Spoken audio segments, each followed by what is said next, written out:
Magandang buhay mga sir. Unbox ko lang itong pinamiling school supply ni manager kahapon. So 5,594 yung binayaran namin. So ito na yung 5,000. Tingnan natin. Tingnan natin mga sir kung ano ang laman ng 5,000. Yan. So bumili tayo nitong Rubik's. Naka-video ba maayos? Ang bili ko dyan, ang wholesale niya is 70. So, bahala nang magpatong kung magkano. Tapos, etong mga beads na to, ang wholesale niya ay 60. Pag isa-isa lang, 88. So, papatungan na lang natin kung magkano. So, dalawang ganito yung pinili natin. So, Rubik's din yan. At eto pa, bumili ko ng malaking beads. Bali, yung ganito kalaking beads, yung ganito kalaki is 160. 160 pesos. So, papatungan na lang natin. Meron siyang kasamang nylon string. Yan. Nylon string. Tayo ng toothbrush kasi toothbrushing. May activity yung school na toothbrushing. Marami naghahanap dun sa school supply ni manager, no? So, mura lang siya, 55. Kahit benta mo ng 15, tubo ka na dyan. 60. Tapos, bumili rin tayo ng correction tape. 11 pesos yung wholesale. Pero pag isa lang ang binili mo, 15. So, papatungan na lang natin yan. So, bumili rin tayo ng flex stick. Ito kasi yung mabili doon sa shop, no? Bali, 65 pesos yung puhunan nito. 12 yung laman, kaya malaki-laki rin ang tubo natin. Pero 10 lang bentahan natin ito, 10 pesos. Binili ko rin si Johnson Nate na medyas.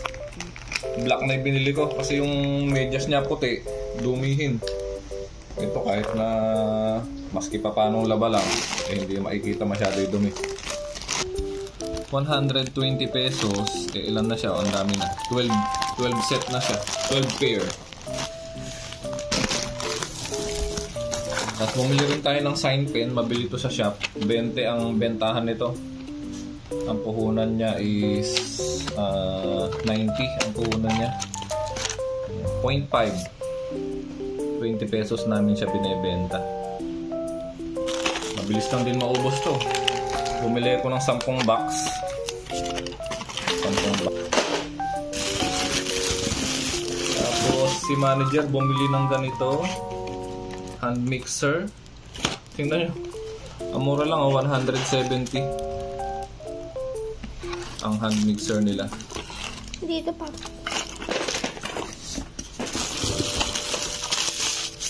Ayan, dalawa yung ganito ang bili. May gunting na rin pala siya, ano. Tapos may ano na rin siya, yung lock.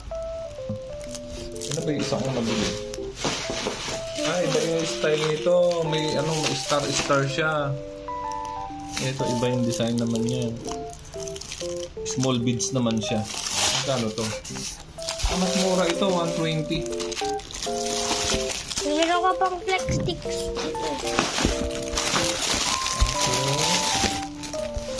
Bumili na rin tayo ng pang-stock natin na notebook.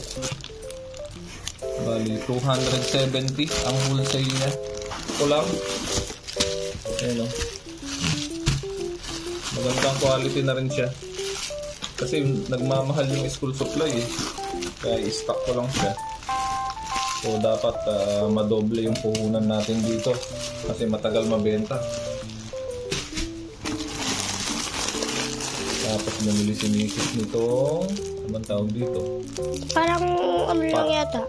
Heat pad pala. Heat pad ang tawag. Ano ba yung ginagawa yun, Daddy? Para yung mainit na mga kaldero dito mo ipapatong. Tapos bumili ko nitong nail art. Bali 200 pesos siya. 12 pieces na siya. Mabili rin sa bata ito eh. Ito na may isang design. Focus mo ah. Ito isang design.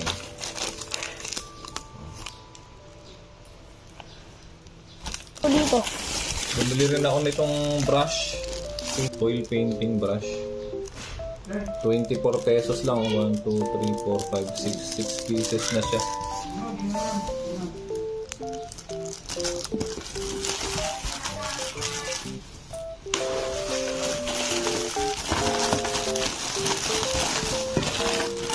Ito naman, Kimisis, 40 pesos. Lalagyan ng mga sauce niya. Papatak lang na 20 pesos ang isa.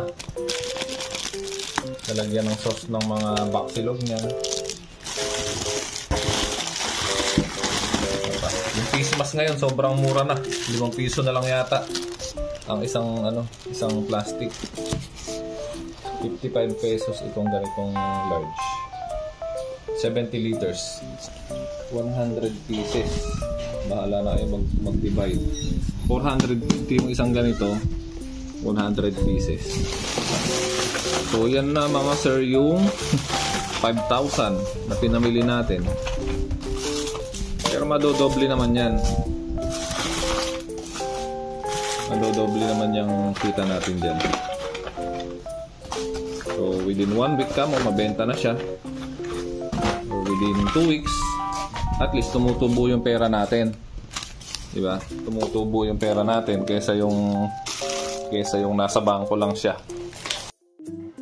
Hanggang dito lang po yung ating video ngayon. Maraming salamat sa panonood. Ingat!